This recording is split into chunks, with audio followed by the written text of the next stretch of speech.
एक बार भगवान विष्णु जी शेषनाग पर बैठे बैठे बोर हो गए और उन्होंने धरती पर घूमने का विचार मन में किया।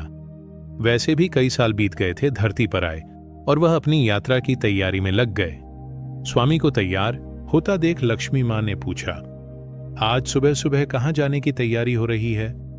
विष्णु जी ने कहा, हे लक्ष्मी, मैं धरती लोक पर घूमने जा रहा हूं। तो कुछ सोचकर लक्ष्मी मां ने कहा, हे देव, क्या मैं भी आपके साथ चल सकती हूं? भगवान विष्णु ने 2 पल सोचा, फिर कहा, एक शर्त पर तुम मेरे साथ चल सकती हो, लेकिन तुम धरती पर पहुंचकर उत्तर दिशा की ओर बिल्कुल मत देखना। इसके साथ ही माता लक्ष्मी ने हां कहकर अपनी मनवाई और सुबह सुबह मां लक्ष्मी और भगवान विष्णु धरती पर पहुंच गए। अभी सूर्य देवता निकल रहे थे। रात बारिश हो चुकी थी।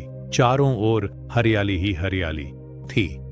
उस समय चारों ओर बहुत शांति थी और धरती बहुत ही सुंदर दिख रही थी। मां लक्ष्मी मंत्रमुग्ध होकर धरती को देख रही थीं और भूल गईं कि पति को क्या वचन देकर आई हैं। चारों ओर देखती हुईं कब उत्तर दिशा की ओर देखने लगीं, पता ही नहीं चला। उत्तर दिशा में मां लक्ष्मी को एक बहुत ही सुंदर बगीचा नजर आया और उस तरफ से भीनी भीनी खुशबू आ रही थी। बहुत ही सुंदर सुंदर फूल खिले थे। यह एक फूलों का खेत था। मां लक्ष्मी बिना सोचे समझे उस खेत में गईं और एक सुंदर सा फूल तोड़ लाईं। लेकिन यह क्या, जब मां लक्ष्मी भगवान विष्णु के पास वापस आईं तो भगवान विष्णु की आंखों में आंसू थे।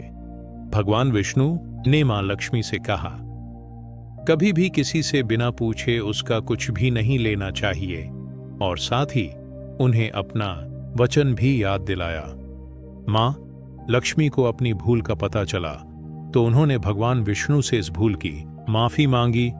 भगवान विष्णु ने कहा, जो तुमने भूल की है उसकी सजा तो तुम्हें जरूर मिलेगी।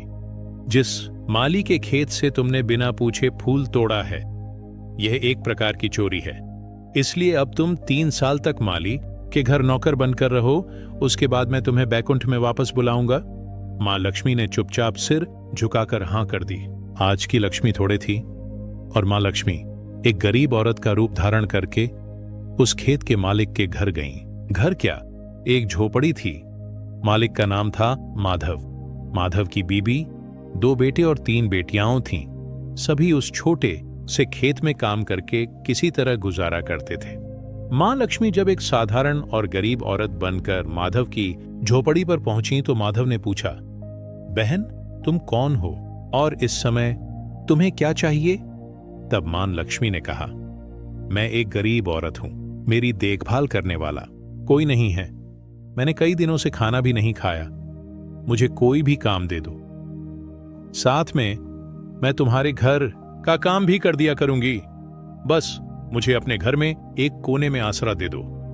माधव बहुत ही अच्छे दिल का मालिक था। उसे दया आ गई, लेकिन उसने कहा, बहन, मैं तो बहुत ही गरीब हूं। मेरी कमाई से मेरे घर का खर्च मुश्किल से चलता है, लेकिन अगर मेरी 3 की जगह 4 बेटियां होती तो भी मैंने गुजारा ही करना था। अगर तुम मेरी बेटी बनकर जैसे रूखा सूखा हम खाते हैं उसमें खुश रह सकती हो तो बेटी अंदर आ जाओ। माधव ने मां लक्ष्मी को अपने झोपड़े में शरण दे दी और मां लक्ष्मी 3 साल उस माधव के घर पर नौकरानी बनकर रहीं। जिस दिन मां लक्ष्मी माधव के घर आई थीं, उसी के अगले दिन माधव को फूलों से इतनी आमदनी हुई कि शाम को एक गाय खरीद ली। फिर धीरे धीरे माधव ने काफी जमीन खरीद ली। सभी ने अच्छे अच्छे कपड़े भी बनवा लिए। फिर एक बड़ा पक्का घर भी बनवा लिया। बेटियों और बीबी ने गहने भी बनवा लिए। अब तो मकान भी बहुत बड़ा बनवा लिया गया था। माधव हमेशा सोचता था, मुझे यह सब इस महिला के आने के बाद ही मिला है। इस बेटी के रूप में मेरी किस्मत ही आ गई है। अब 2-5 साल बीत गए थे, लेकिन मां लक्ष्मी अब भी घर में और खेत में काम करती थीं। एक दिन जब माधव अपने खेतों से काम खत्म करके घर आया तो उसने अपने घर के सामने द्वार पर एक देवी स्वरूप गहनों से लदी एक औरत को देखा। ध्यान से देखकर पहचान गया, अरे यह तो मेरी मुंह बोली चौथी बेटी यानी वही औरत है। और पहचान गया, यह तो मां लक्ष्मी है। अब तक माधव का पूरा परिवार बाहर आ गया था और सब हैरान होकर मां लक्ष्मी को देख रहे थे। माधव बोला, हे मां, हमें माफ कर दो। हमने अनजाने में ही तुमसे घर और खेत में काम करवाया। हे माँ, यह कैसा अपराध हो गया। हे माँ, हम सबको माफ कर दो।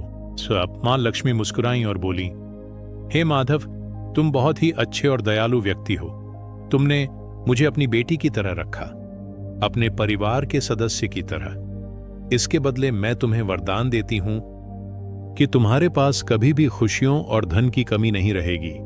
तुम्हें सारे सुख मिलेंगे जिनके तुम हकदार हो। और फिर मां अपने स्वामी द्वारा भेजे गए रथ में बैठकर बैकुंठ चली गई।